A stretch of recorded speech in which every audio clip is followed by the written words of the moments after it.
Matt Levitt. He's with the Albert Lea Seed House, and he's their specialist in working in cover crops and organic area. And we're passing out a book that covers their 2014 cover crops. And there's some additional handouts in the back that hopefully he may refer to. Now, how many here have used a cover crop in the past 3 years? Okay, we got a couple.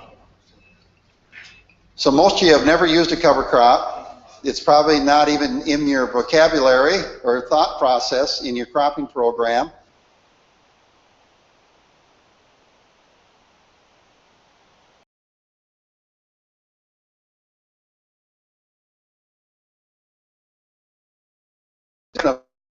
Involved, that it is a process that you have to go through, kind of like what we talked about the crop planning, and it's really tailored, wouldn't you say, TJ and Matt, to the individual farmer and what they want to achieve. Spring, fall, next cropping season, yeah. It all tailors off that. Yeah. So with that, we'll let Matt take us through some of his knowledge on cover crops, and then we'll let TJ talk a little bit, okay? And please ask questions. Yeah, please do. I didn't realize I was going to be videotaped too. This is pretty grim. I should have shaved this morning. Yeah, so thanks for having me here. I'm an agronomist over at Albert Lea Seed. If you guys aren't familiar with us, we're like, a couple blocks that way.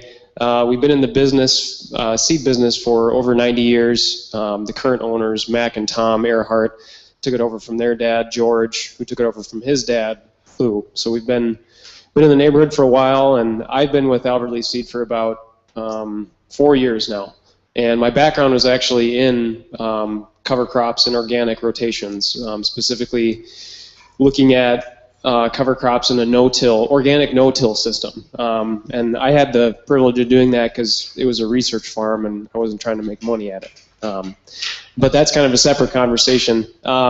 I know some of you are familiar with cover crops. I won't go through this whole presentation because I put this together for another crew of people who are kind of more beginners about this, but I'll just kind of outline some of the general ideas about what cover crops can be placed where, and if you have specific questions about how they fit into a corn-soybean rotation, I'm assuming, am I talking to mainly corn-soybean growers here? You guys raise hay also, small grains too? So I'll kind of talk more about cover crops and those types of rotations because, depending on what crops you raise and what your goals are, like Jim and TJ said, that kind of informs your decision making on what crops to plant. And we just came out with our recent cover crop seed guide here. You all got a copy of this. And in the front cover, there's kind of a list of important considerations when choosing cover crops over that table there. And that's kind of a good place to start. Ideally, if you're calling us on the phone or someone else, we should be asking you these questions and kind of getting those answers from you. Because, there isn't a one-size-fits-all cover crop plan for everybody. I kind of take every single farm as an individual entity and kind of build a cover crop plan for those acres. And I'm very confident, not just because I'm a guy in the seed business, but I'm very confident. I believe in cover crops. I think they can work for every farm, and I'm definitely encouraging everybody to, if you're new to cover crops, if you're an old pro at it, to try new things with it and to start small. Start achievable. You don't have to plant your whole farm to cover crops right away. Start with 20 acres, or if you got a particular field that's more accessible than another. I think we can really make this work, and there's enough success stories and now enough data coming out about the benefits of cover crop, not only for soil health, but for nuts and bolts yield increases on the following crop. So I think cover crops are, a really great thing, and interesting to see how, it's getting a lot more press in the popular farming mags now. So I'll talk, kind of some broad categories of cover crops. Mainly all the cover crops that we can think of. Anything can be a cover crop, right? I mean, corn can be a cover crop. Soybeans could be a cover crop. It's all kind of depending on, when you're planting it and what the end use is that you're hoping for. But generally, you can think of legumes, grasses, and grasses can include things like oats, wheat, rye, but also things like annual ryegrass, sorghum sudan, millet, everything like that. Brassicas, that's probably the category that's gotten the most press over the last 5 years, with the tillage radish, the high and mighty tillage radish and all of its progenitors and named cousins. But there's other brassicas that work excellent for cover crops in the upper Midwest too. Mustard, stew, forage rape, turnips, whole bunch of options in that category as well. And then kind of your broadleaves too. But generally when we're talking about legumes, you're thinking of plants that are actually fixing biological nitrogen. They're not doing it themselves, but they're housing the bacteria that pull nitrogen from the air and fix it in a biologically active form to make it available to the next crop. So things like hairy vetch, peas, clovers, alfalfa, soybeans, lentils. We're looking into, as a seed company, we're trying to expand out and look into kind of some more innovative, interesting crops that aren't used as regularly here. Things like lentils, cowpeas we carried for the first time this year in a big way. So there's a lot of stuff out there. It's kind of, easy if you're not familiar with it to kind of get lost in the weeds on some of this stuff and how you plant it and how you're supposed to use it. But that's what we're here for. So. You're after the nitrogen harvesting part of it.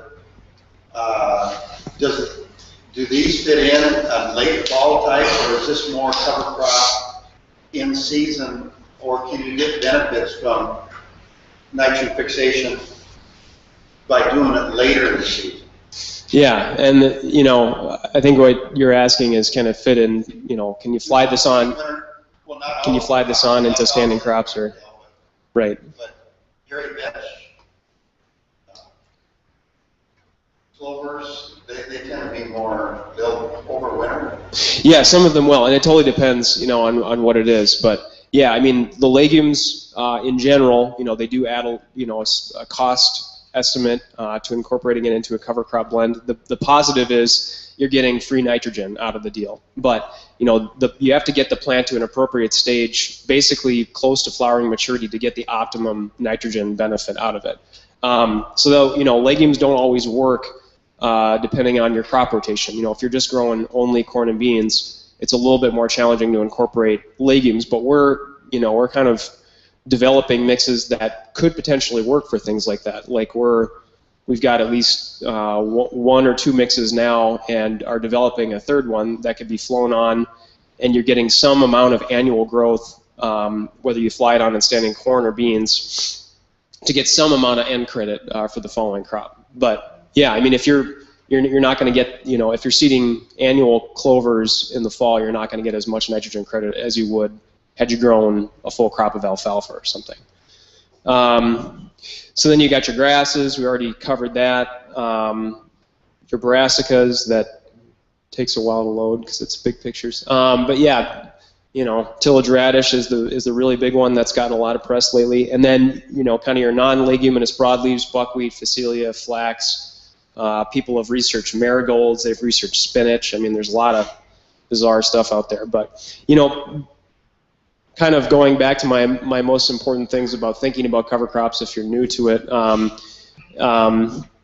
it does take management, and it does take work. It's not just as easy as throwing the seed out there and crossing your fingers and walking away. To be successful at it, part of it is kind of managing your expectations about what you're going to get out of it, and part of that also includes, being specific about your goals of what you want the cover crop to do. Do you want it to hold the soil down? Do you want it to build organic matter? Do you want livestock forage if you're a livestock farmer? So all those things have to come into play when you're thinking about what cover crops are going to work the best and how the cover crops are going to be the most successful. You also have to think about integrating cover crops with crop insurance. That's a big consideration now, to make sure those two things aren't in opposition. But being that we have a shorter growing season, people are getting really innovative, and I think probably the biggest innovation with shorter rotations is aerial application or highboy seeders. That seems to fit the best with our type of farming, and if you're using corn and soybeans, those are going to be the types of application methods we're going to have to try and perfect, you know, as much as you can, because a lot of it is dependent on the weather. You know, if you seed a crop into a standing crop of corn and it doesn't rain, why, you know. But those are the things, you know, it's part of a system, and cover crops are not, you know, you spend $50 and all your problems will go away. It's part of a system and a somewhat of a change of mindset in how you're approaching your farming rotation. And I think, I don't know what has been discussed in terms of soil health stuff, but it's mainly to keep your soil as biologically active as possible by having living roots in the soil as long as possible. So, you know, you think about, you know, generally farming rotations in the upper Midwest, you know, you got 5 months maybe of good growth of the crop, and then the rest of the season is just fallow, you know. And to have a good, healthy, biologically active soil, you need to have living roots on that soil as long as you can. You know, a good place to start if you're not comfortable, or if your knowledge base is limited with cover crops, is to start with winter-killed cover crops. You know, that's an easy jumping in point to making cover crops work for you, I think. That's typically what I recommend to folks if they're just starting out with cover crops. And generally, 9 times out of 10, I always recommend a mix over an individual species. That's not always true, but mixes, we learned this in a big way in 2013 from the big prevented plant fiasco, that cover crop mixes tended to do better on average than just straight species. But, you know, we don't need to jump right into the, you know, 10, 15 way mixes right away. You know, sometimes the easiest choice is the best one, you know, like just straight annual ryegrass, straight oats, straight winter rye. All those things are good options too. And just, you know, from a larger kind of seed perspective, there is a lot of future breeding work and selection that needs to be done on cover crop species. You know, there's a lot of times when you're buying winter rye, you're just buying, you know, variety not state of winter rye. You know, when there could be a lot of work and a lot of development done for winter rye varieties that do excellent for cover cropping in the upper Midwest. You know, I think there's a lot of potential for things like that. And we as a seed company are trying to get invested in that end of things too, so we can offer you guys better, you know, better crops for your purposes, so to speak. So I suppose we don't need to go through all this. Maybe I'll highlight some of the more important ones that I think, you know, folks who have a little bit more limited understanding would probably, you know, these are probably the crops you want to think about. One of the other things you really got to think about is, do you want something that overwinters that you got to deal with at planting next spring, or do you want something that winter kills? Right. And that's a decision you have to make too, right? Yeah, absolutely. Yeah, yeah. And that's why I was saying, you know, if you're just starting out, or a lot of people will choose that cover crops that will winter kill because it limits. You know, you don't have to go out there and spray in the spring, right? When you're dealing with cover crops that are going to last the winter, and in our area, that's mainly just winter rye and hairy vetch. That does take an extra level of management to make sure that stuff dies before you're planting your corn or beans or whatever you're going to plant. What would you say has been the most, if we look at just the southern Minnesota area, what's been the most successful cover crop that growers have used? And are they conventional, organic? How many are conventional people in this area are you working with that use cover crops, and what is it that they're using? Yeah, good question. I guess I don't have any numbers. Miles, you might have a better sense than that than me. I'm not sure in terms of numbers. I mean, Matt, Jim, one crop you can plant out there, it's goof-proof, is winter rye. Winter rye, yeah, exactly. That's what I was going to say. You can't miss. Okay. And why do you say that, Jerry? You can't miss. You just, I mean, if you, the elements are totally out of context if you can't raise rye. Okay. You can do everything wrong. You can do everything wrong. Right. You can throw it out there when it's freezing out there, just as long as it's got soil contact, you're going to get a crop. It can grow on sand, it can grow on acid soils, it can grow, yeah, you can, I've had people plant it when it's 33 degrees and it still comes up next spring, gets flooded out, still grows, yeah. It's hard to beat, it really is, but, you know, it does add another level of management in the spring, for sure. Right. You want to make sure it don't get over about 8 to 10 inches tall in the spring. Right. Well, yeah, if it does, you just got an extra pass to go to kill it, you know what I mean? Instead of one, it'll be probably 2. Jerry, you use cover crops in your organic program, right? All the time. What have you seen? We'll just ask you that question. Okay. What have you seen with cover? I mean, how long have you been using cover crops? We've been using cover crops probably ever since we've been, before organics for that matter. Okay. Yeah, exactly. Always use 10 years? 10 years? Oh. 15? 25. Oh, okay. Yeah. So And what you're a veteran. have you seen it's done for you? I think the biggest thing with winter rye is it's a real good weed fighter. And that's the key right there. A weed fighter in the fall and a weed fighter in the spring. Because, and then naturally you're gonna have to till it in the soil. And by tilling it in the soil, you're adding more biological to the soil. Another one that's really, really good is buckwheat. If you got a problem with giant ragweed, you plant that out there 2 years in a row, and it'll nearly kill it 100% on giant ragweed. Exactly.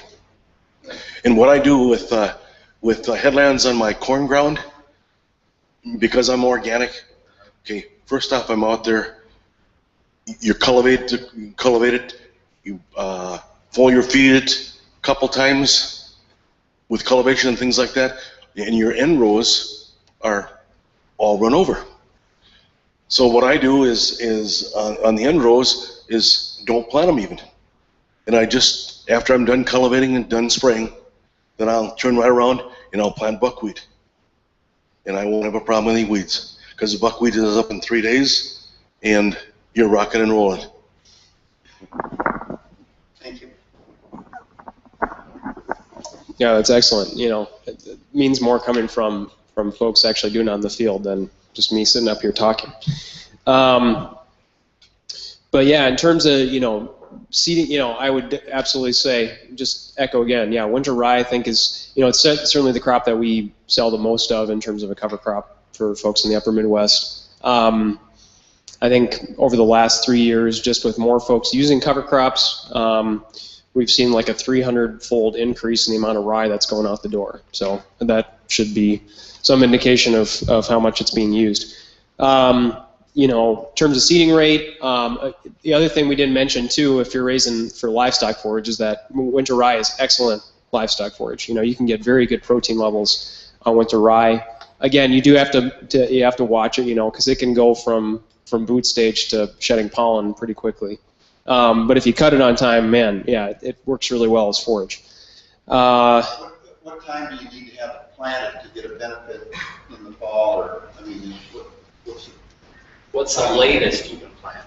Oh, I mean, like Jerry said, I mean, you can plant it up into November, really. But if you want optimum, you know, if you want grazing in the fall, you know, and it won't get very tall in the fall, you know, it'll kind of just, you know, green up and look like a, you know, a lawn, more or less. But, you know, anytime from, you know, I would say September 1 to October 1 would be ideal. You actually don't want it to get too tall in the fall. Yeah, there is such a thing as planting it too early. Oh, I see. Otherwise it'll go down and it'll smother itself out. So you're gonna be careful. You don't want about 4 or 5 inches of growth in the fall. Okay, so that window that you put it in is probably in the middle of October, Yeah, like yeah. a standing cornfield? Yep, exactly. Sure. Yeah, after you get your beans off, Okay. right into the bean ground, perfect time. Yep. Yeah, I mean, earliest I would say would be September 1, but you know, any time from then until October 15th is just fine. That's kind of particular for the rye. But Yeah. other combinations, you would recommend the earlier the better. Generally speaking, yeah. I mean, it's going to depend a little bit on, you know, if you got crop insurance and you're thinking about flying something on, the corn and the soybeans have to be at a particular stage before you can do that. So that'll kind of determine that too, and also the availability of the equipment too, because a lot of those aerial applicators are busy spraying for aphids and stuff like that. One thing with winter rye, you can plant it in the spring, but it actually won't mature. It'll stay real small, you know. Mm-hmm. Exactly. Yep.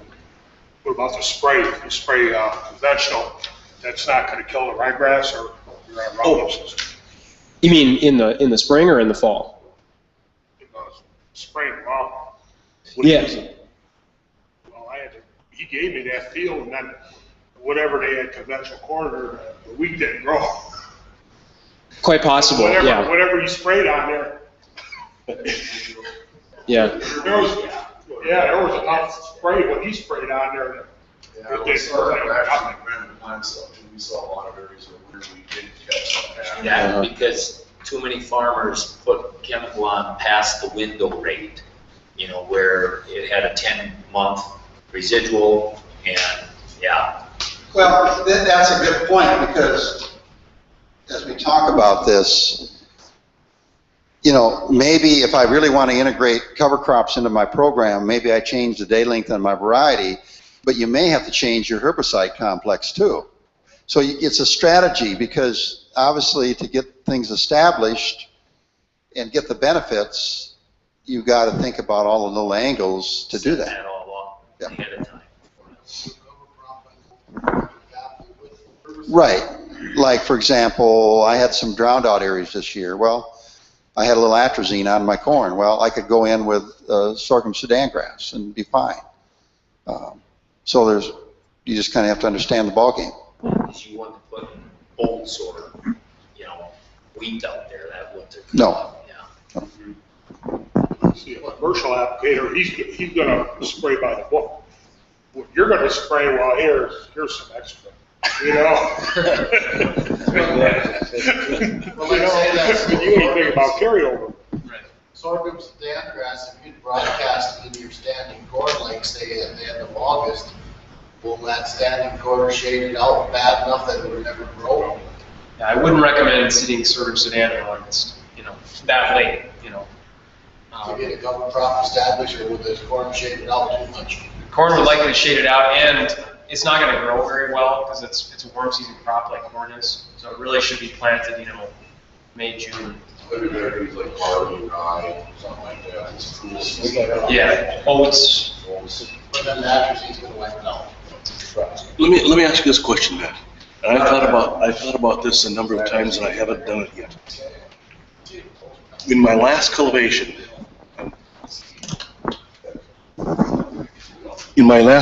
of corn, I was thinking about putting on the back of the tractor one of those whirlies we cover 6 rows, and I was going to plant buckwheat into the corn.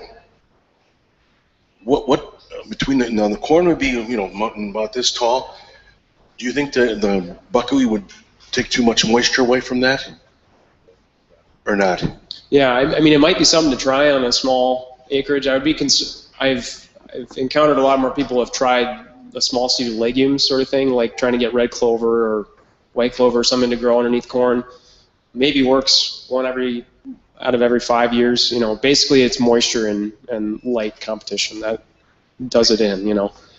But I have heard of it, you know, people having some success with it, but I don't know, I guess I suppose what a person would have to do there is you have to talk to the insurance company if you could do it. Yep, that's the other thing too, yep.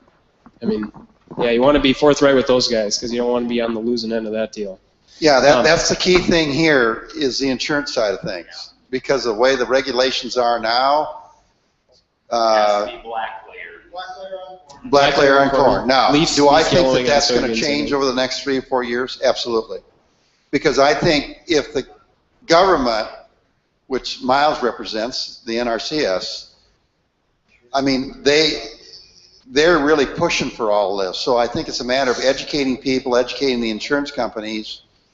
And actually, if somebody would really get involved with soil health and cover crops from an insurance point of view, I think there'd be less claims for the insurance companies down the road. But it's a matter, don't you think, Matt, you're seeing some strides on that area of people becoming a little bit more knowledgeable in the insurance industry? Yeah, absolutely. And in fact, I went to that, the Buffett Foundation hosted that National Cover Crops Conference in Omaha. I think that was in February of this year, and I attended that. And there was a guy from RMA talking maybe he wasn't from RMA, but he was definitely from some big ag insurance company. And they've crunched the numbers, and it's less risky to incorporate something like cover crops on a long-term scale. So yeah, they're thinking about this, and it is a dollars and cents kind of thing to them, for sure. You're right, it is RMA that they need to convince. Yeah. Because RMA, everybody, they set the rules for all the crop insurance, and they're the ones that have to be convinced first.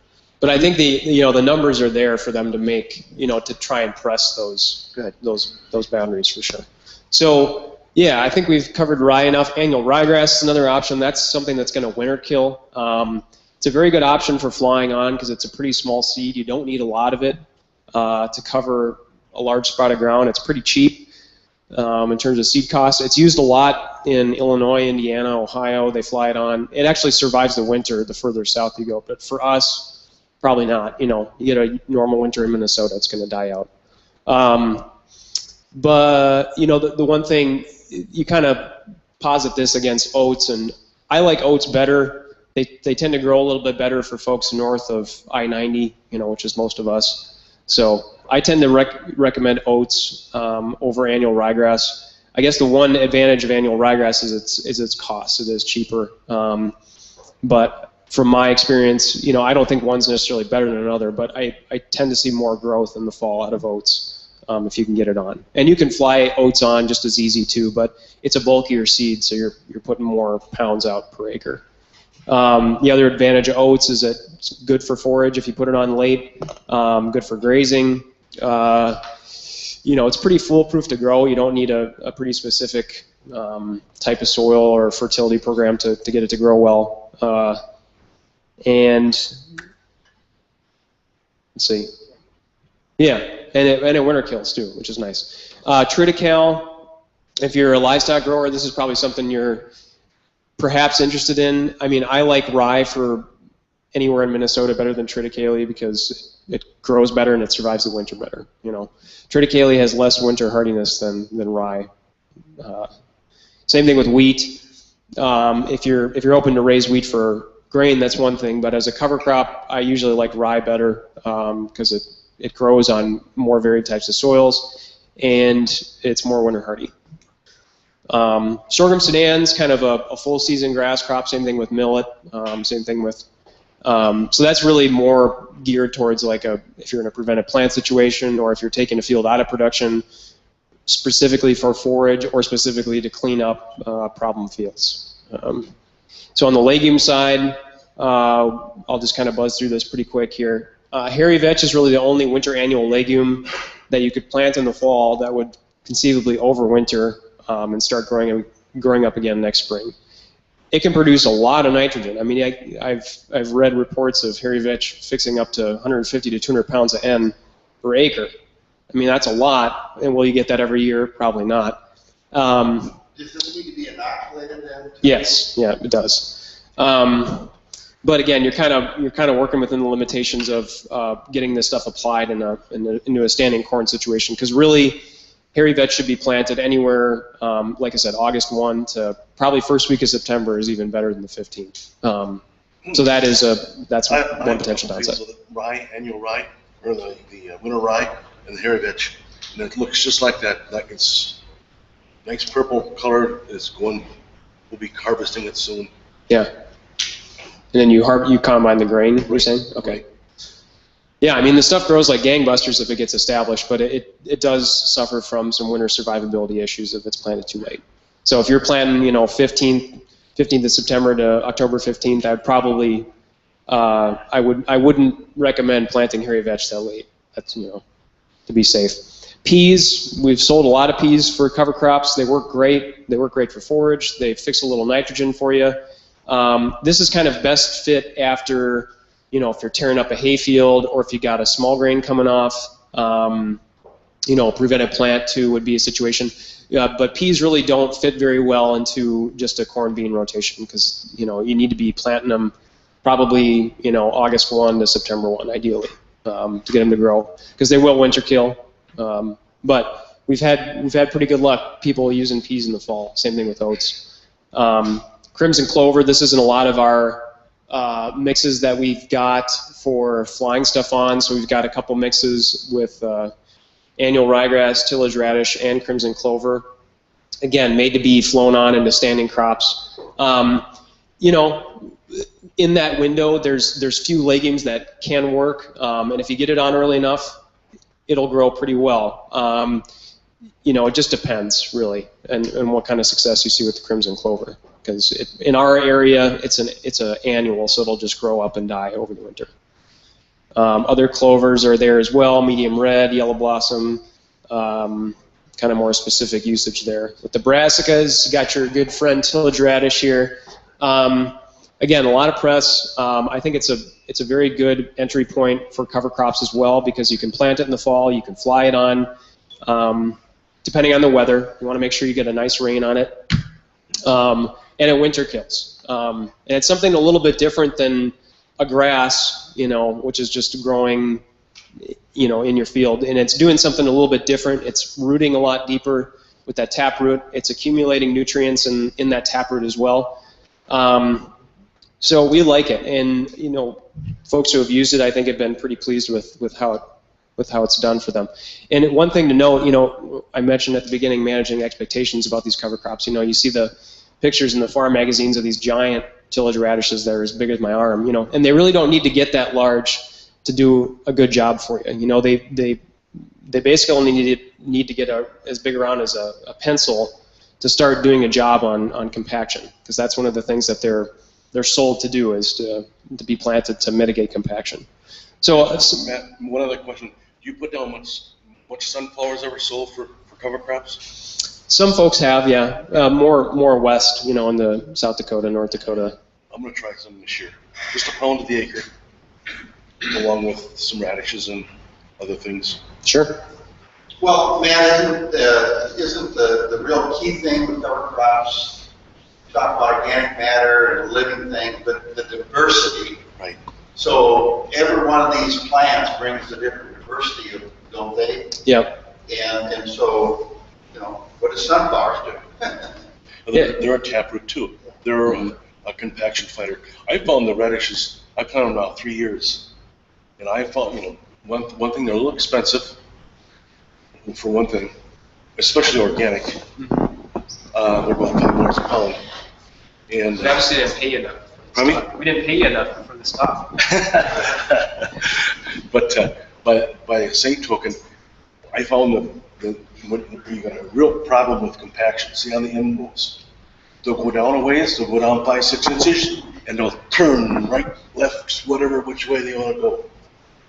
And so there is a problem with compaction. It tells you there. Now, in the spring, after they kill off, I wonder how bad do they smell? Is there a odor as well? Well, no, try this on for size. In the fall, after it freezes, holy moly, you talk about smell. That's terrible. Last year, we had all this prevent plant, and then I told the neighbor, I says, why don't you put in some tillage radishes and put them thick enough, put them about 8-9 pounds the acre. And he had about, I would say he had probably 25 acres there. And after that first frost, you go by it, past to the road, and you thought to God, what died? What?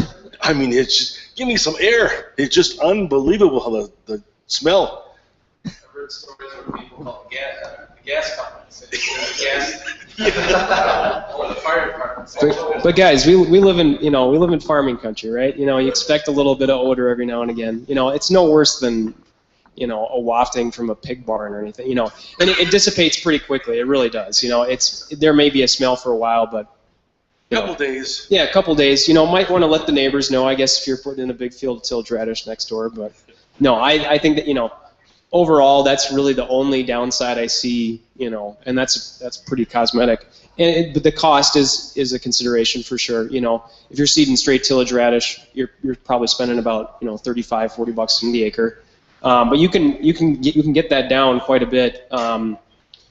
With putting it in a mix, or if you're more purposeful in how you plant it. I mean, there's guys in Pennsylvania that are researching, putting this in their corn planter. I mean, there's even people in western Minnesota that are doing that, retrofitting their corn planter with sorghum attachments or sorghum plates to plant this on rows. So there's a lot of cool things in the pipeline for sure.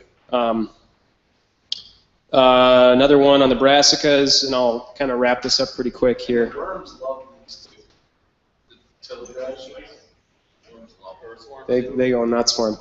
And one thing to note about this, and we ran into this with prevented plant too, is that people were planting tillage radish and then going out in the fall and ripping them up, So things like that kind of defeats the purpose of putting in something like a tillage radish. you know, and it's a lot of biomass out there when you look at it in the fall, if you get a good catch on it. But next season, you really don't need to do any aggressive tillage whatsoever. You know, you can do a light disking, light cultivation, and you're ready to go. You know, really don't have to manage this type of residue next year. One key thing in the spring, you go out there in your field and you'll see these holes. You know, I had that one year about the size of a coffee cup, top of it, a hole that big, and that's sucking that moisture all down, just it's going down in the subsoil instead of running away. That's what I liked about it. They were that size. Let me ask you this, in a situation like that, would you go do a no-till? Or just go in and do no-till planting? Yeah. Not even do any field cultivation? True. My rye now that's going to come off, that's what I plan on doing. Some of it. No-till it right in. Yeah, exactly. Ground is very mellow after you have. Right in. That's exactly right. The soil is so mallow. It's just so loose. Yeah. Yeah, two others that are seen a lot, and we're going to be doing more with forage rape. We're going to be putting that in the mix because we've had some. We're working with Practical Farmers of Iowa because they've done some research on flying on cover crops, and they think that rape does very well for flying on, almost better than radish in terms of how it grows. But turnips and rape, excellent brassicas. They're not going to root down as far as tillage radish because they're different types of plant architecture, but they're going to be doing some of the same things, accumulating nutrients. Seed cost is often a lot lower on things like this too. Broadleaves, we got your buckwheat, Jerry. Phacelia, that's kind of an oddball one that we're looking at. But this is kind of the main deal, what I wanted to talk about, you know, and I touched on this earlier, but, you know, if you're thinking about a mix, we often recommend that you do use a mix, but the mix has got to meet your farm needs, you know. And Jim touched on diversity. More diversity is generally always better, you know, and there's folks out in North Dakota experimenting and being very successful with, you know, 10 to 15 way cover crop mixes. And just to keep our life simple, you know, if you're at that level of knowledge with cover crops, that's awesome. But a good place to start is, you know, maybe 2 to 5 species, somewhere in there. Because mainly, you know, once you're getting into more complex mixes, seeding, how you seed it and how to get the, you know, optimum seed to soil contact is really important. Let me add one more thing. When you're doing a cover crop in the fall, and to give you an example, one year I planted just straight clover, red clover. And how are you planting this? Drill? Yeah.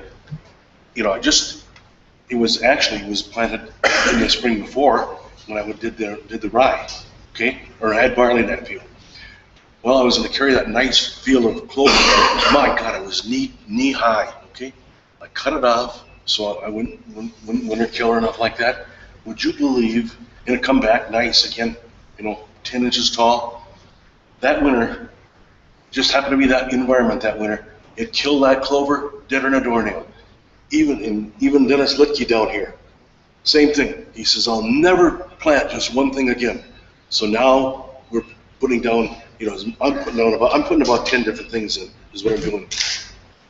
Yeah, and as you get, you know, as your knowledge base grows and if you're more comfortable with it, I think that's the direction you want to go. You want to mimic nature as much as possible. Nature is very diverse, and as many species as you can put out there, you know, the better, because you run into situations in different spots in the field, different nutrient, soil types, even in field.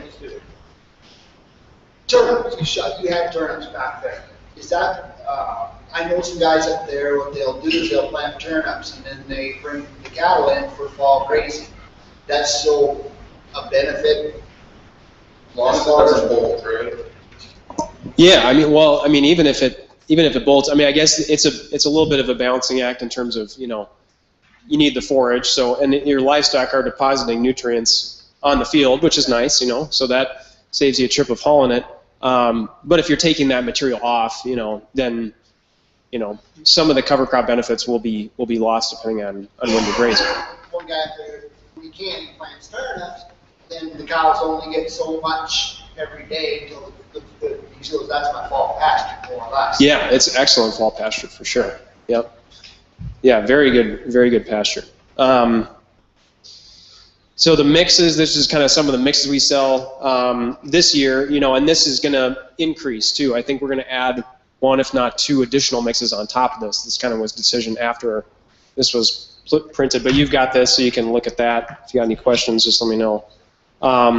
Seed availability, you know, there's really no shortages of cover crops. We had enough seed for last year, which was pretty crazy.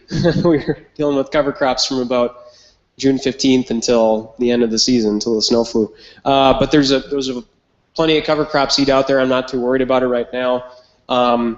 But as demand increases, you know, it's something to think about as part of your plan. If you are planning on using cover crops, you know, start thinking about it. It doesn't hurt to stick your name on some early rather than later. I probably don't need to take that. And again, just kind of reiterating what I already said, cover crop mixes, more species diversity is better. But don't rule out, you know, some of the tried and true crops like winter rye, oats, annual ryegrass, stuff that's cheap and we know that works.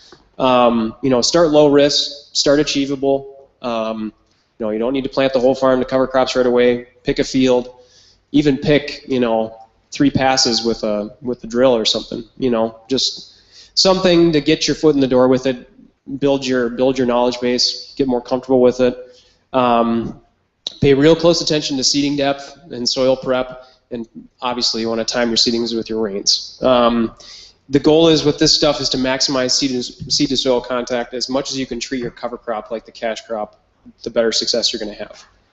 And manage expectations too. You know, I think a lot of this farm publication stuff, you know, they send out this stuff, these beautiful lush cover crop fields, and you know, it's just a green carpet. You know, 9 times out of 10 it's not going to look like that. But even if you have a field that's 50% covered or 60% covered, or if you have plants that are, you know, 3 inches tall, the goal, you're still achieving some of those goals of holding the soil in place and keeping those living roots in the soil to keep your soil active. So, you know, part of it is kind of managing expectations. You know, we can't predict what the weather's going to do, and sometimes it doesn't rain. But, you know, having seed out there, having that as part of your plan for the long term is definitely going to pay out, for sure.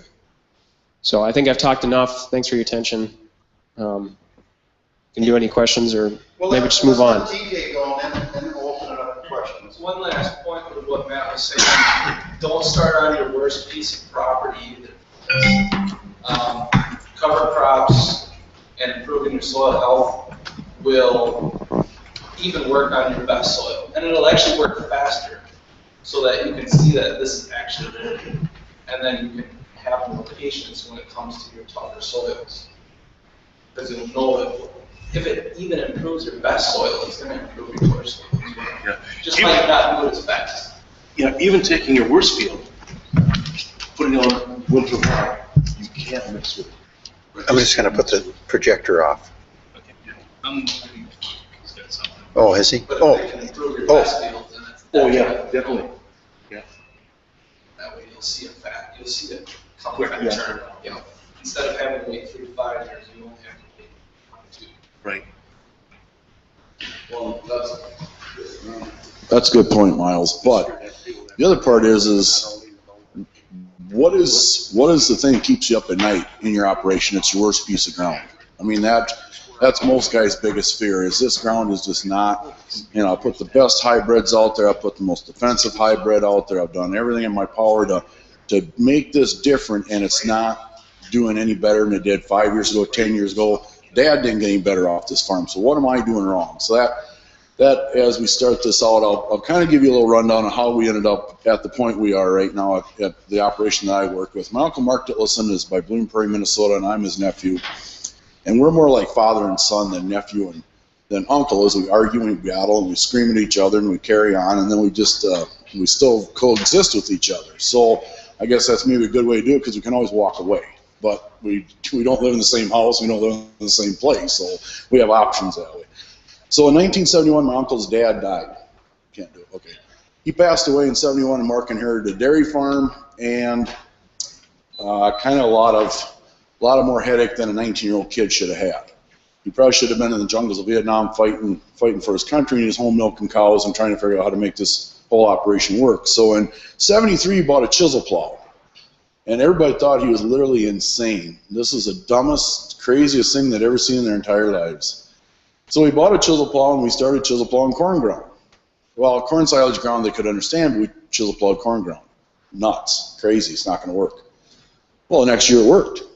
By the early 80s, everybody around us had a chisel plow. Oh, I wonder why that was. In 87, economic dictates that you start looking at different options, and we went to ridge till. And at that point, we were the red-haired stepchildren in the neighborhood. Nobody talked to us. You know, it's just like, wow, these guys have really jumped off the deep end now. What are they trying to do? And pretty soon, by the time the 80s were over, we had 8, 10 neighbors ridge-tilling around us. And then I always say that the equipment companies and manufacturers just can't stand that you're a farm with 160, 170 horse tractors, so they build big plows and bigger tractors. And it's kind of a deal where, you know, if the neighbor buys a big 4-wheel drive, God, I'd like that big 4-wheel drive too, not buying a smaller tractor. Pretty. Yeah, it's pretty, and it's you know, he bought a 450 and I bought a 475. Yeah, I mean, I look good in my tractor, trust me.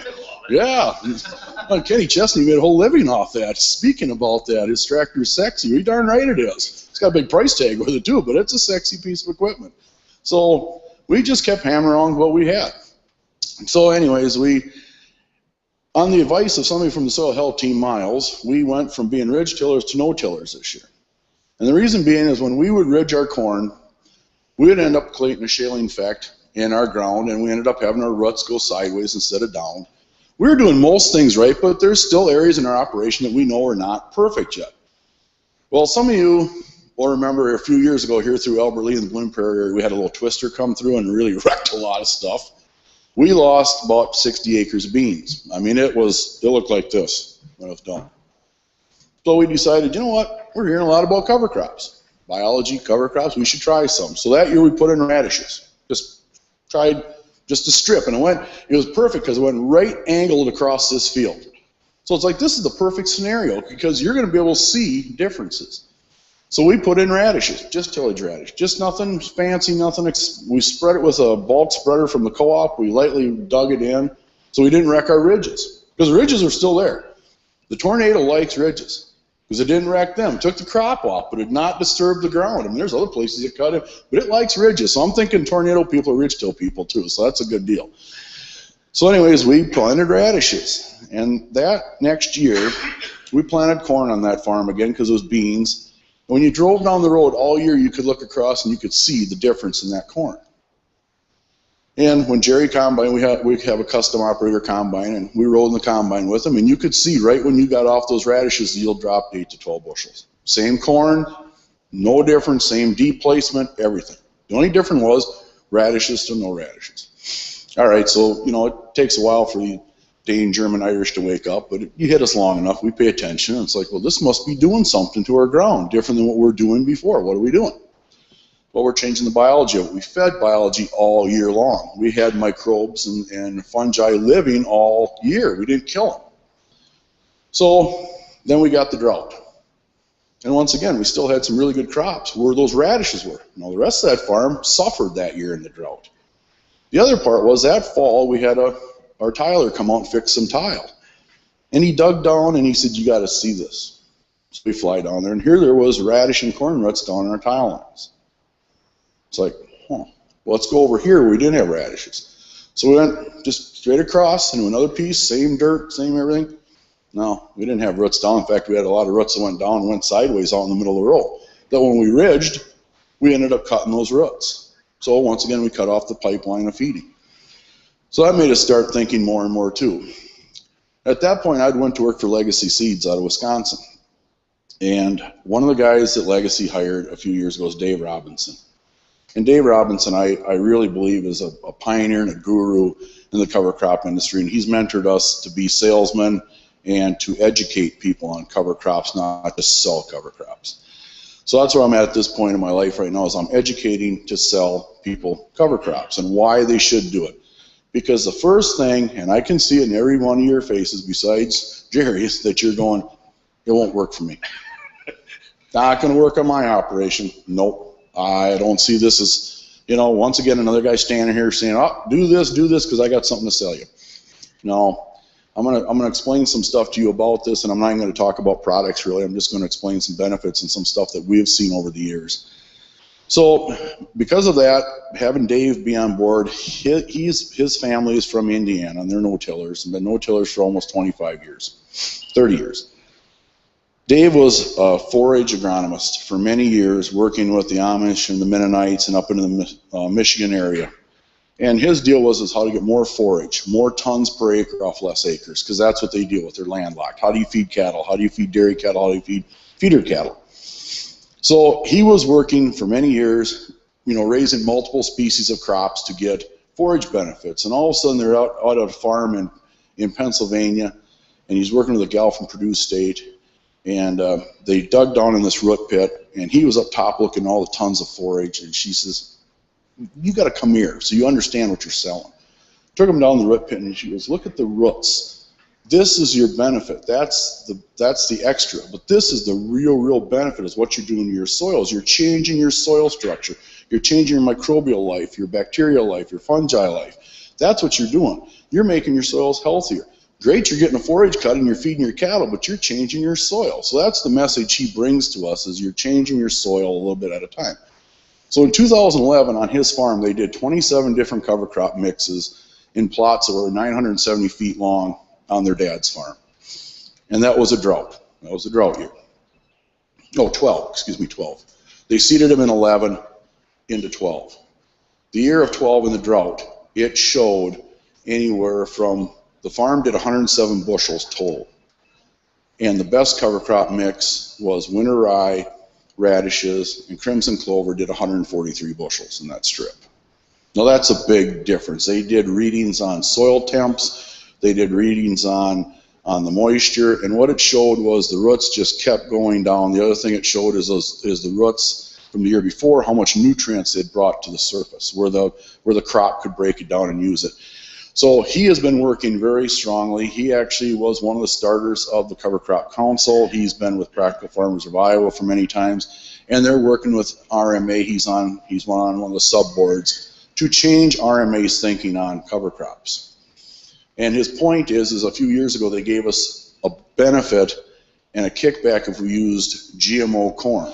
Remember that, when they'd write us they'd give you a kickback on your corn if you used GMO corn? Well, now the fight is, if they're willing to do that because they saw the benefit, why aren't they willing to do this part of it too? So that's the fight he's taking, is that you gave them, a percentage off their crop insurance if they planted a traded corn. Now give them a percentage off their crop insurance if they're willing to take the next level and raise a healthier crop and fight off the risk. You're never going to eliminate risk by using cover crops, but you're going to manage your risk much better is our goal with this. So as we got... You're saying really, TJ, it's really a risk management. Yeah, I believe it's total risk management. It's no different than buying a brand new car, Jim, and driving off the lot. Would you leave without insurance? No, because there's some knucklehead going to hit you right away. So you're going to put insurance on the car. So it's a risk management tool. It's not how to be a better, greater producer. It's how to manage your risk to be a more profitable producer. And it all comes down to one thing, is what drives the bus on your farm? Mostly is corn. What is king in the Midwest? Raising corn. What's the next thing that drives the bus on your farm? Cash. You want to make some money. Nobody's in this business just for the fun of it. Not anymore. Maybe 40 years ago it was fun, but it's a business now, and it's a very tight, cutthroat business. So it's cash. We got to make some money. If we're not making money, I don't know, my banker's pretty liberal, but if I'm not making money, he's not going to keep handing the money out the door. At some point he's going to say, that's it, we're done. So I believe that cover crops are a risk management tool. If we can start to manage our risk better by soil health, soil biology, water purification, water holding, building organic matter, that's all going to spiral into a healthier corn plant that will take a lot more stress and disease. But it's a part of this. This cover crop is a part of this whole system. It's not a cure-all. And the bad part about media, this is the only thing I'll say bad about media, and I won't say anymore, is once they get a hold of something, they sensationalize the crap out of it. Because it's what sells right now. Man, you can't pick up a farm magazine and not read cover crops. Well, they're kind of getting to the point now where they're getting so sensationalized that everybody's thinking that I can take that old piece of swamp ground that we never could farm, and I throw a cover crop there in 1 year, and I'm going to have 200 bushel corn. Come on. Yeah, come on. Now, let's be realistic. Let's step back and look at that and say, now, hold the phone. But, I mean, they're making some just tremendous statements that are not even Factual, some. And some people are trying to get on the bandwagon now because they haven't been on the bandwagon. So they're trying to figure out, how do I get market share? So what do? Media, marketing. Sensationalize the snot out of it. If everybody thinks it's going to be the greatest thing since sliced bread, they're going to do it. They've done that with tillage radish. Yeah, you know, I mean, that's tillage radish is a brand name radish. It's a great radish, no problem. We sell one that's called Pile Driver. You know, it's a variety stated radish that we buy. We feel more comfortable with it. We sell a radish now called Fumarad that Dave's actually working very heavily with the beet people and the potato people, because it releases a toxin out when it breaks down, and it helps take care of some of the fungi and the bacteria issues that those kind of growers have, because they can't control that any other way. The Fumarad has been a really interesting product to work with. Now he's starting to experiment. He wants me to start working with some pea growers to see if we put Fumarad into a pea rotation, if it do the same thing with some of the pea issues that we have in this area, and be able to get peas back on ground quicker versus 7-8 years like they talked about. We could try to do like 3-year rotations with peas, because peas, like Matt touched on, peas have been a really great cover crop, and there's a lot of benefits to raising peas. So I mean, I think there's great benefit. We've had peas in several of our mixes for a long time because they're just an outstanding benefit to the soil. And the peas that are being planted are not like your canning peas. There is difference in peas varieties and pea types. So I had one guy say, well, if I use peas back in this, I just had peas. No, they're not. That's not the same. I mean, pea is not a pea. I mean, corn is not corn. Sweet corn is not field corn. I mean, you're not gonna. It's not the same stuff. So there's a difference in these products too. So part of what we've tried to do at Legacy is really, and myself at Carter Seeds of Blooming, is try to come out and say, okay, let's educate. Let's sit down and look with guys and say, what do you want to do in the future? Is this a rented, like Matt touched on, is it a rented piece of ground? Because if it is, and you don't feel you got a great relationship with that landlord, do you know you're getting that ground back? So do you want to tie up a lot of extra money and time building the biology of that soil so that the big guy at the south end of the town where I live comes and rents it for $400 an acre and shoves you right out the door? You know, I mean, that's what happens. Once that ground starts turning a great crop, boy, all the flags go up and say, well, I want that piece of ground. I want it when the rent contract's up. Yeah, so you got to watch the ground that you use this on too. That's a very good point. We talked about this as being a management. You have to take a management approach. So if you do have land that you're renting, you're best to go to your landlord and explain to him what you want to do, why, and how it's going to improve the value of what he has. Absolutely, and that's a very important part of it too. Yes, it is. And it can be a way for you to hold that land, even if the neighbors are offering $400. I'm still paying $300, but my landlords love what I'm doing to their soil. Well, in the process of doing this over the last few years, I've actually had 2 landlords approach me on, they've heard me speak or know what we're working on there with my uncle and I, and have actually approached myself about saying, would you like to work on this piece of ground that way? The guy that's in there, they're getting, like after this spring when we had 9.5 inches in 4 days, they got some terrible gully washing, the ditch filled up again, they're mad about that. He said he'd do more no-till. Well, he was full of crap. He wasn't going to do any more no-till than the man on the moon. So it's stuff like that. And the other area you need to look at is, we talked about this in the soil health team, is these displaced landowners. If you can find displaced landowners that are not in the area, take pictures, and you're not being a jerk or a rat at this point, but you're just being socially minded and conscious. Take pictures of that farmer that washed down the hill and ran in the ditch, and send it to them and say, you know, look at my farm, what it's doing, and look what happened over here. You know, I'd like a shot on your farm, and this is how I'm going to handle your farm. Because it's each person, it's still their legacy. You know, it's still, the dirt is a legacy of our country. I mean, it started out as we're farmers, and we will be farmers till the end. But Ken makes a good point. Some of us might not be farmers till the end if we don't start changing our thought pattern on how this works. And what Jim offers here with the biological side, and Ken, and what Matt and I are offering from the cover crop side, and it all boils down to one person, Miles. And it comes down to soil health and water quality. The biggest problem in this country is going to be water quality in the end. If we don't start taking care of our dirt above our water table and keep letting the stuff get into our water table or out into the creek, the Chesapeake Bay Watershed Program is a prime example. It's polluted, and it's not getting cleaned up, and it's not going to get fixed. How it should have been taken care of 30 years ago. It wasn't. Now it's a problem. I think a big part of what you said is life and diversity. Right. Yeah, it's all about what does everything need? What do plants need? What do people need? We all need the same thing. We need water and nutrients. Comes down to, I didn't get this big by not eating. I guarantee you that. I did not miss a meal. I maybe missed a meal, but I made up at the next meal for every part. I maybe made up for the next 10 meals for that one meal I missed because I knew I missed that meal and I was mad about it. So I didn't get to be this size by not eating and drinking water and stuff like that. Now, I've taken a lot of bad things in my body in a lifetime, I'll admit that, but I've also taken a lot of good things in too. So I don't get, my dad is 5'8", my mom's 5'10", and I'm 6'1". Well, that's somewhere along the line I grew a little bit bigger, and my brother's bigger than I am. So, you know, it's genetics. We just ate and did something better and got bigger. So it's the same with corn and soybeans and alfalfa and whatever you want. Is you younger guys, you haven't had to work as hard as we. That's right. We're lazy. Well, I'm one of the new hefty boys on a different scale. But you're right. We don't work as hard. We sit in cabs and we play with these things and we sit on our phones and this is business for us. And yeah, we work smarter, not harder. And that's a great thing to a point because it gets you bigger. Because you're working a lot smarter, but you aren't working any harder. You still put in long hours and you spend a lot of days out doing stuff. We walk a lot of fields. Yeah, we walk a field. Yeah, we don't physical. I mean, I bale a lot of square bales yet. Occasionally we'll do it if the guy who usually takes all our ditches does it and I'll bale it. And I had my son bring out a couple of his sons. My son's 21. And we baled 2 loads of hay and they looked at me and they said, "No, are we done?" And I said, "What?" I said, "We got 800 to 1,000 to go." "You gotta be kidding me. This is ridiculous. This is the dumbest thing they'd ever seen."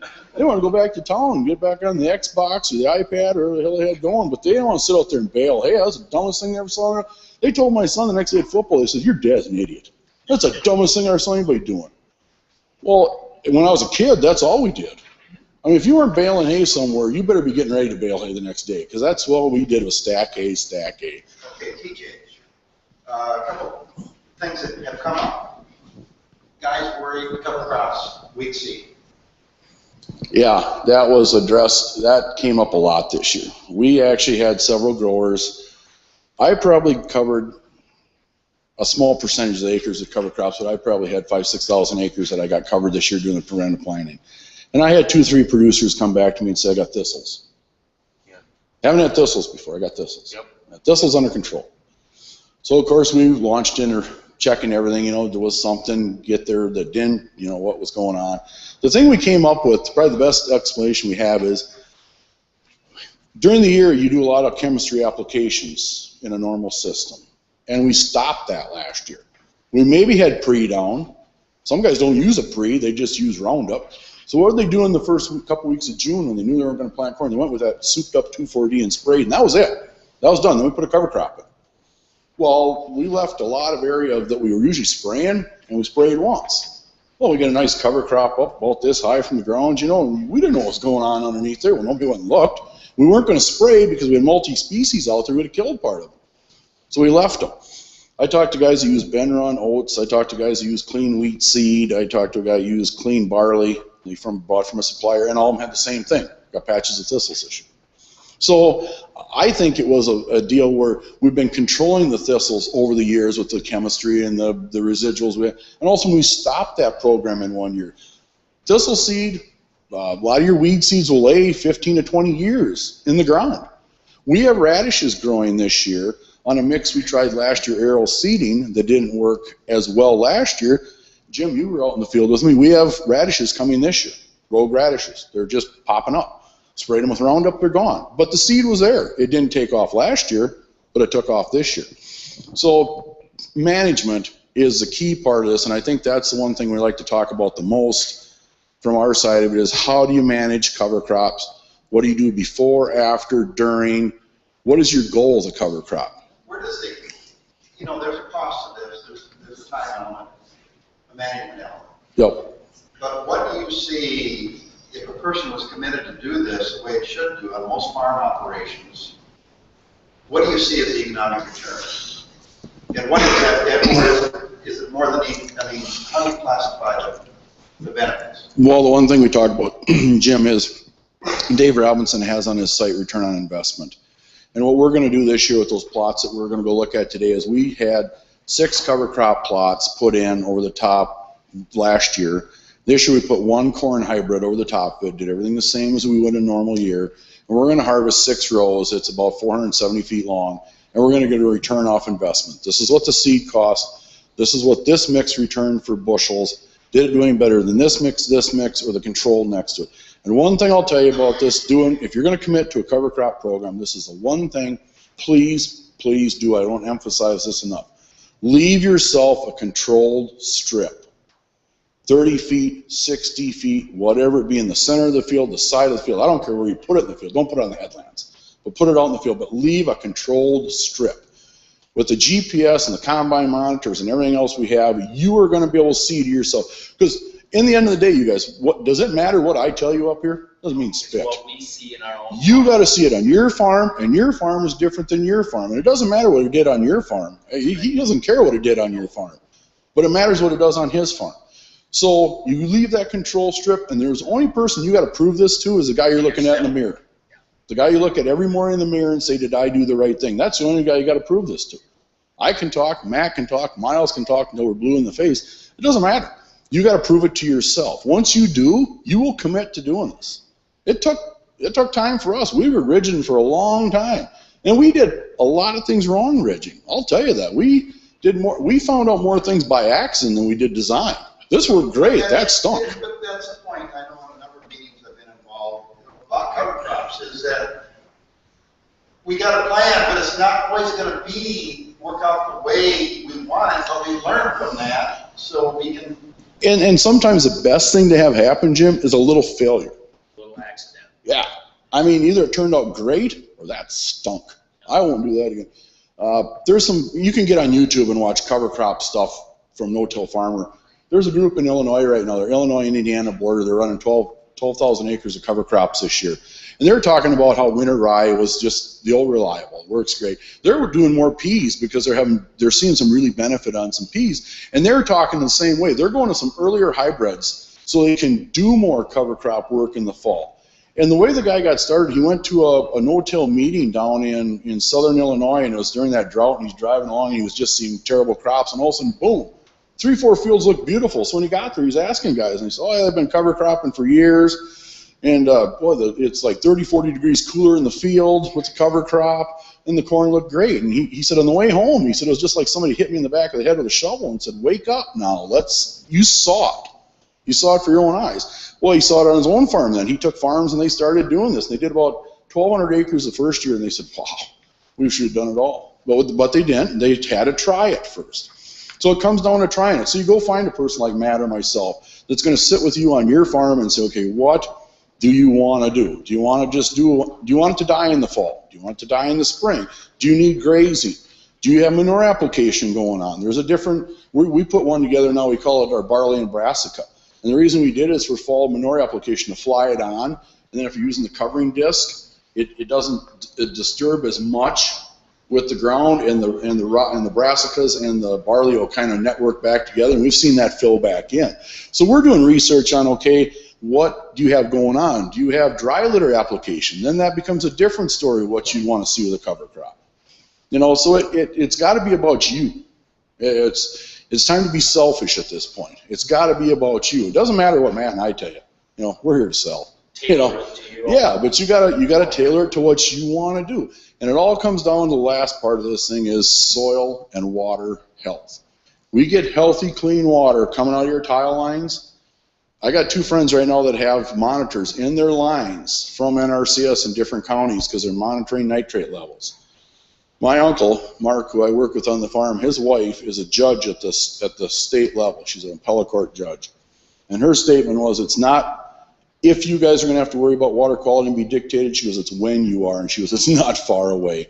So she goes, start doing something. Doesn't have to be huge, it doesn't have to be major, but if you try a little and you're doing some and you try a little and Miles is out there promoting it and I'm doing some and Jim's doing a little bit, well then it starts looking like, oh, hey, in this area they're kind of trying to do something.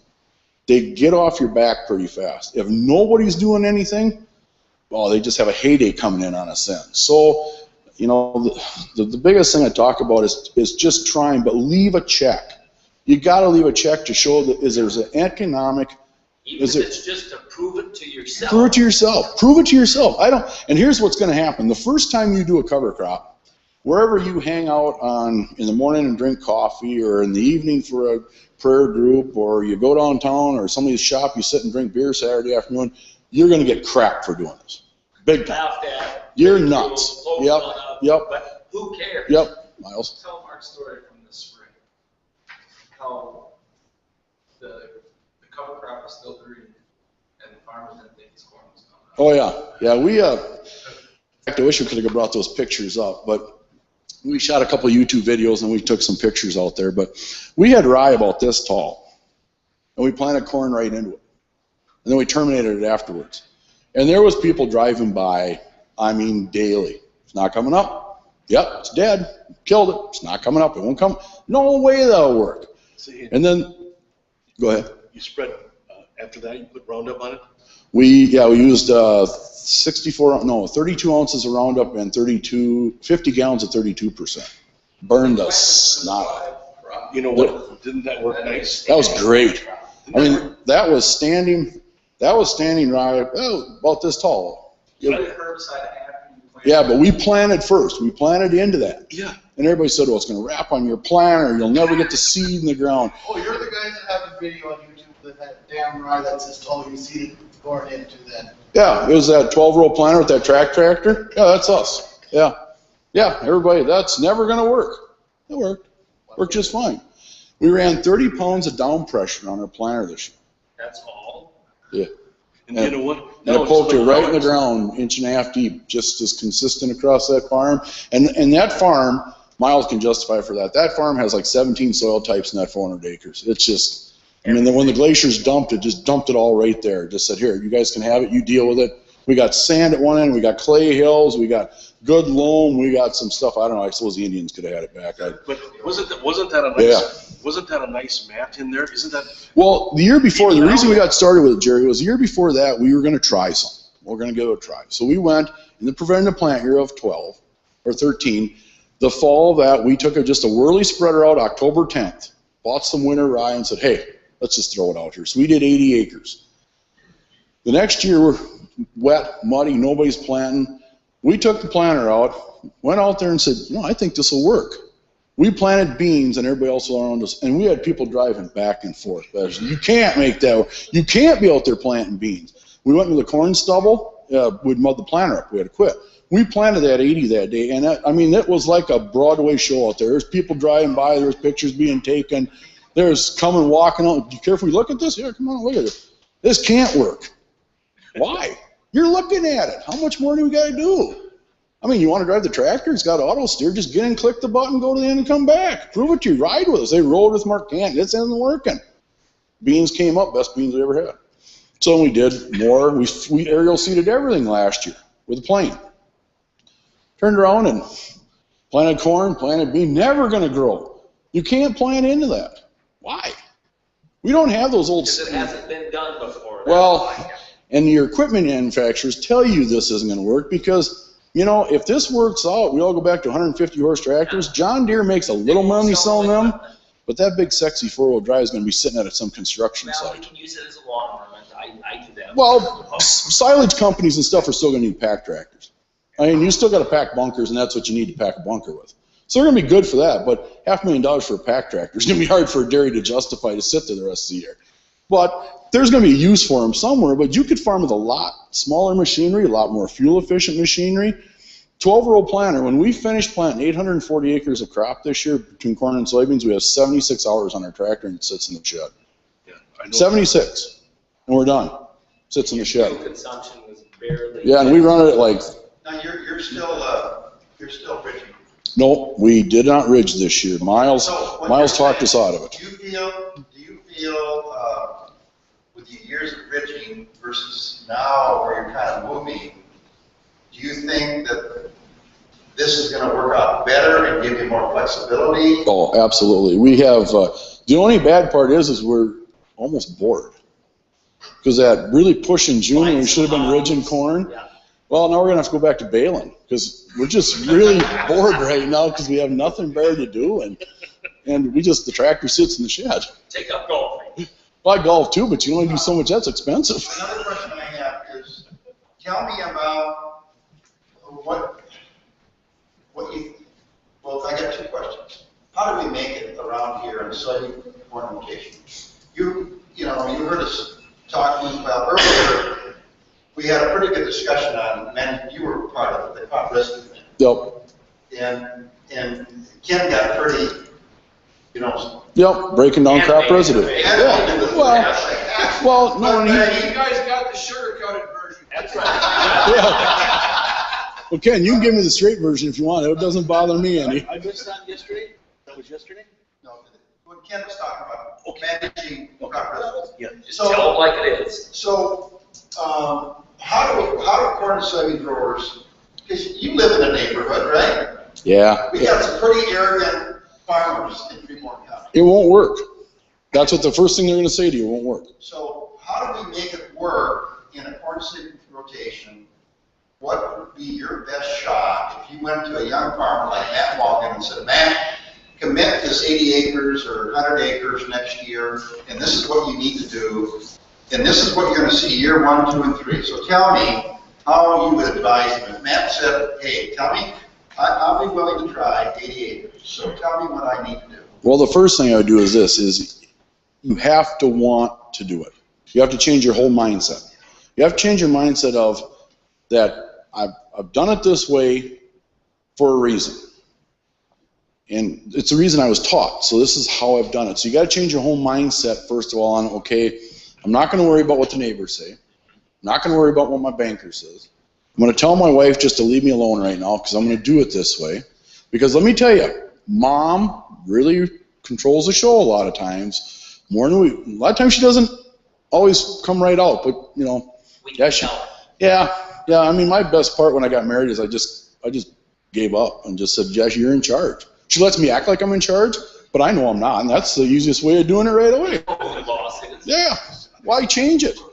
I'm not going to fight City Hall. Yeah, it's easier to go along with that. It's been a lot happier. We've been married for almost 25 years. Yeah, it works great. We get along super. Why? Because we put that mindset. So the same thing in your operation. You got to put in the mindset is I'm going to realize that I don't care what everybody around me says, but let them watch me. So first of all, he's willing to commit to that part of it. Okay. Then we put a plan together and say, okay, what's 1 year, 3 year, 5 year, and 10 year on this piece of ground? What do you want to see happen? Do you want to see improved drainage? Do you want to see your ground being held better? Do you want to see better nutrient scavenging? You're never going to do cover crops, and within a year or two, you're going to be cutting your fertilizer bill. You're not going to be. That's Gabe Brown.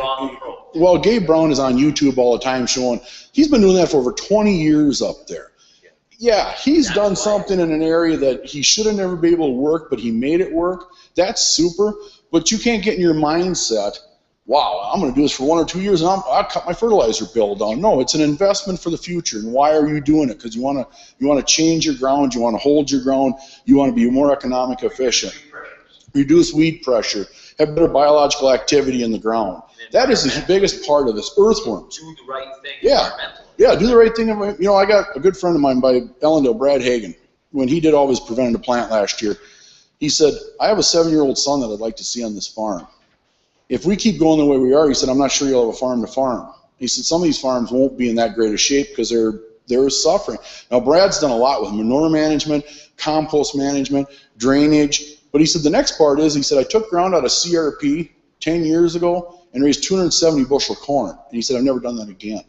So his mindset is, how do I get CRP every year? How do I get biological and CRP every single year on my farm somehow? I got the manure, I got the nutrients, I got everything going on here, but I'm lacking something. When you open that corn bag, that corn is bred to do 1,000 bushels in the greenhouse.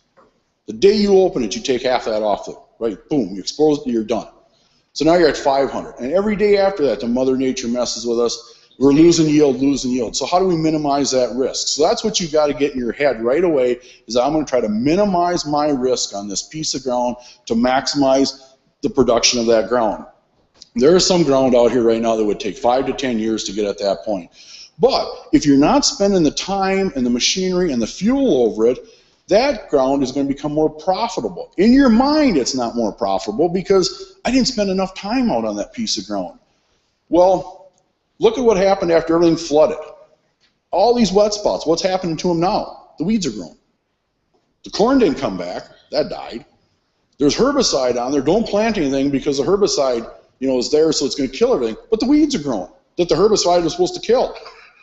Water hemp mainly. Really? So how does that work? So that tells you right there. Okay, so we got to start looking at that way. So you get a mindset. The soybean corn guy in Corn County that we want to convince to try 80 acres or do 80 acres. Well, like I said, Jim, they got to have the mindset first of all to want to do it. If they don't want to do it, it's really a waste of time.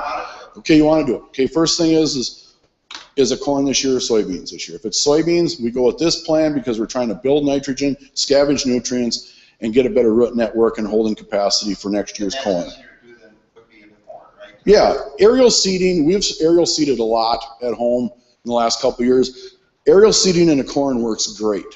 Aerial seeding in the soybeans is very, very touchy.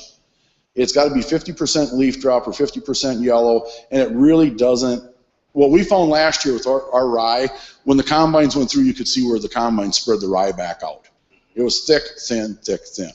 So it sat up on the canopy too long. So you would recommend drilling that in there? I would drill into soybeans. I would no-till drill annual or winter rye right as fast as that combine. If you can follow them. If we could figure out a way to pull a drill behind the combine, it would be the ultimate. Gandy's got a seed box to go on your heads, which will work really well. Oh, we're on the same path, Miles. Great guys think alike. I know that right away. They're actually putting the Gandy air seeder right on the head of the combine, and they're running the hoses right behind the head. So that as you pick, the seed gets down, and then the chaff is on top of the seed. Yep, so it helps cover it, get it to germinate. It'll take off. Okay, so now we've determined that. And the next thing is the next year, we're going to drill into soybeans, and we're going to start out simple. Let's use the foolproof, idiot-proof, works every time, winter cereal rye. All right, so you plant that, the next spring, we're going to plant corn. First thing is the guy's going to say, I got to work it. No, don't have to work it. Just plant into it. That will never work. Yes, it will. Okay, so you get them convinced to do that. They're willing to just plant corn into it. What am I going to spray? Well, we'll terminate it after you plant it. Even if you're using Roundup, doesn't matter. If it's conventional, it's not out of the ground. So use herbicide. Can I do it if I don't want to spray glyphosate or use GMO?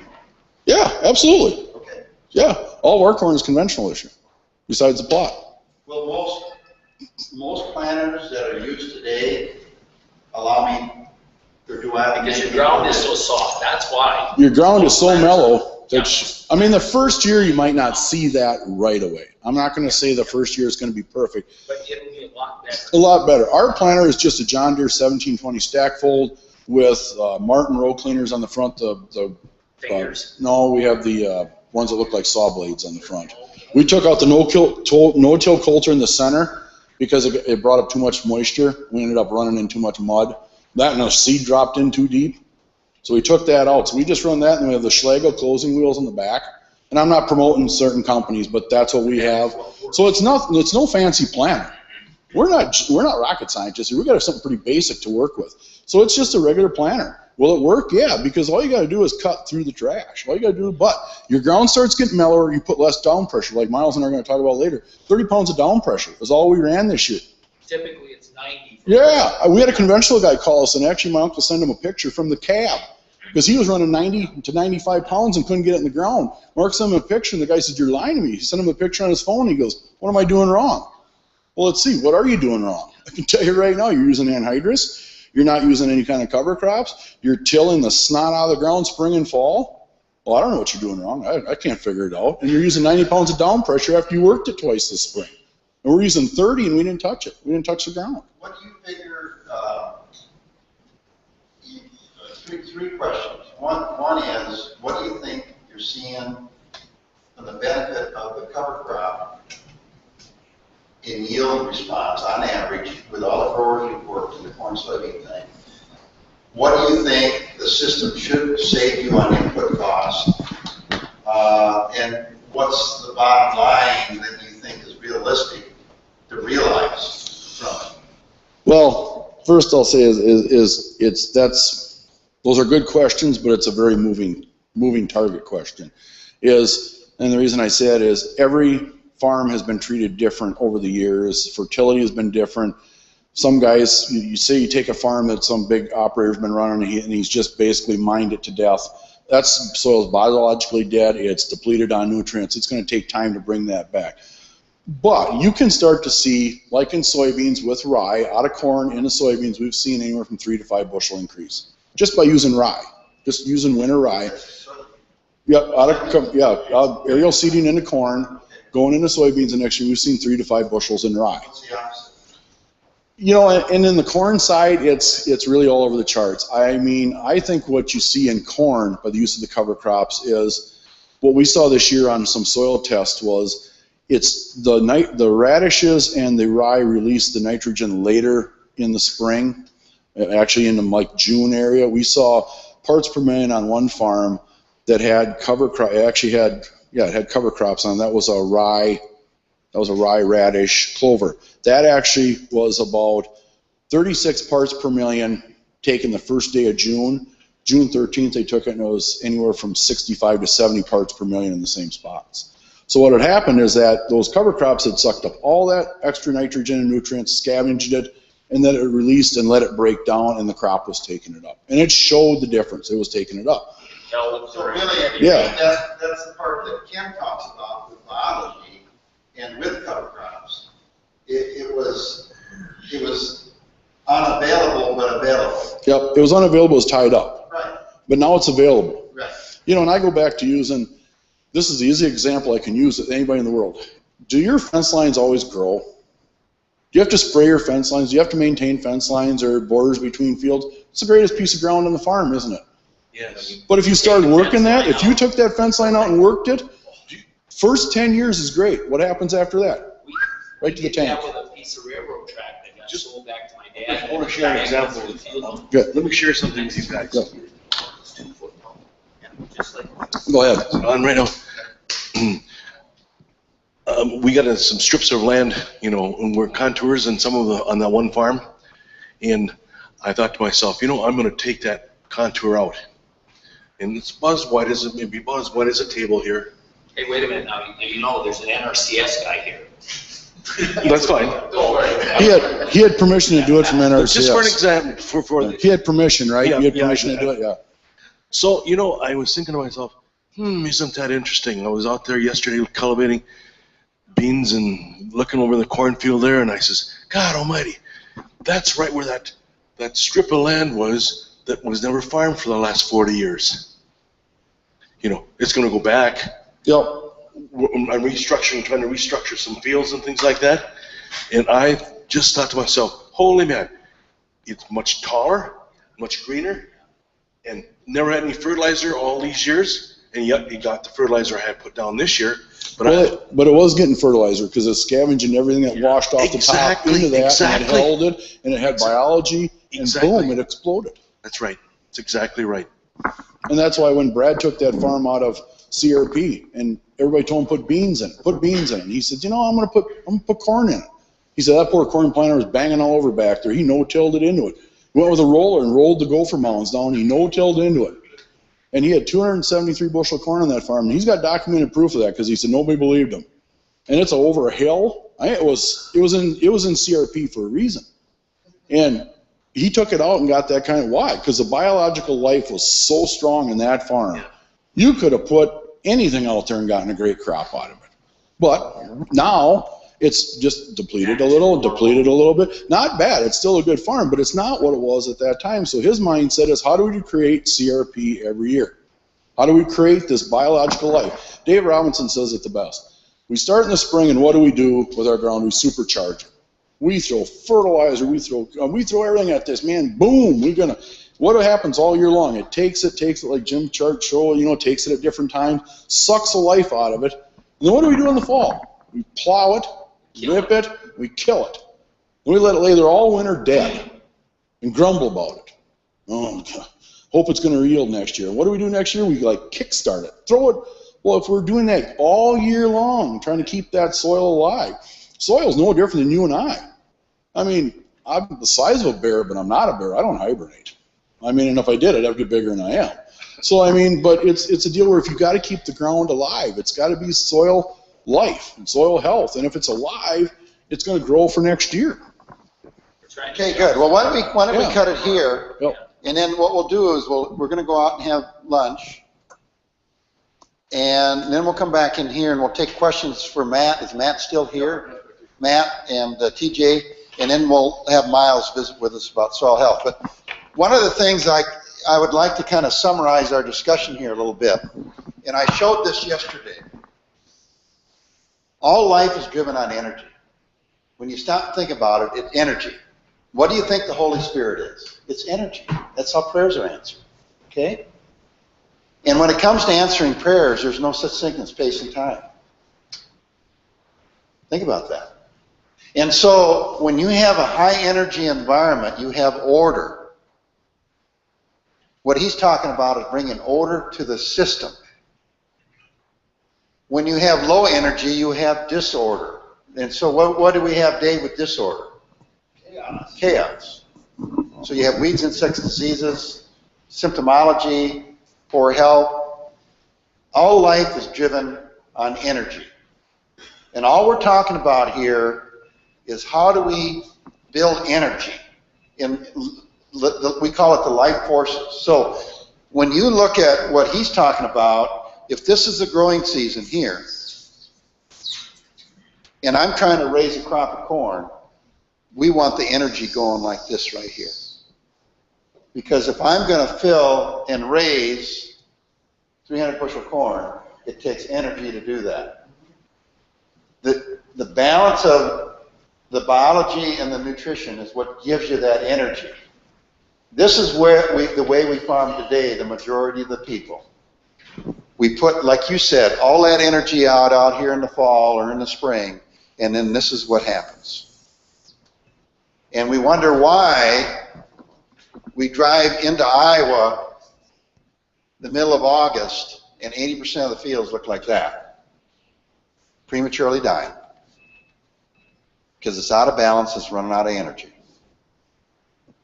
So this whole thing is really not that complicated when you think about it. But how do you take your farming operation and start out higher in energy, but build it as you go through the season? And the only way you can do that is by getting diversity of biology and balancing your nutrition. Okay? All right. Hold on a second, Jim. I got to tell one joke. Okay. I always got to leave everything with a joke. And this summarizes how everybody farms, really, if you think about it. There's 3 women cooking Christmas supper. Has anybody heard this joke before? All right, they're in the kitchen cooking, and there's a grandmother and a mother and a daughter, and the daughter's 18 years old, and she's just kind of starting to help with this. The mom takes the big ham out of the oven, cuts the ends off. What'd you do that for, Mom? Well, I don't know. Grandma always did it. Ask her. So the granddaughter goes to Grandma and says, Grandma, I said it wrong. Took it out of the refrigerator, not the oven. Took it out of the refrigerator. Sorry about that. So she said, Grandma, why does Mom cut the end off the ham before she cooks it? And she says, well, when your grandfather and I were first married, I had this little pan, and we're having this whole family over for Christmas dinner, and he brought this big ham from this pig they butchered. And I didn't know how to get it in there, so she goes, I cut the end off it. I don't know why your mom does it. She's got a bigger pan. Yeah. So that's how we farm. We learn from our predecessors. My dad, he would be doing things. I'd say, well, Dad, why do you do that? Well, my dad did it that way, and that's the way I'm going to do it. Yeah, and it's not bad because it's gotten us to 200 and some years of agriculture in this country. But we need to start changing. So it goes back to this, the younger generation changes quicker because they're an open mind. It's clean slate. Well, our age group in the 40s, we're still open-minded enough to change. Well, boy, I got a neighbor. He's 76, and I tried to talk to him about cover crops, and he runs me over. He plows sweet corn stubble. He just about runs me over when I come in the yard. He just can't stand me that I show up. Your kid must love it that he was 21. He must think that's cool that you go on with 70 hours on the done. Yeah, he's not. It's not busy enough. We gotta find more, we gotta bale more hay is what we gotta do. Well, I think the biggest limitation, I think, in agriculture is really the fear of change and peer pressure.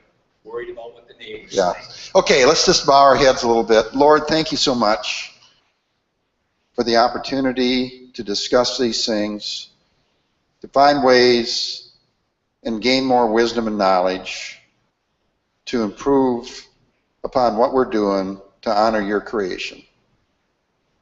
Thank you for the food and the water that we'll take into our body and to nourish us. In Jesus' name we pray, amen. So what we're going to do is go out and eat, and then we'll answer TJ and Matt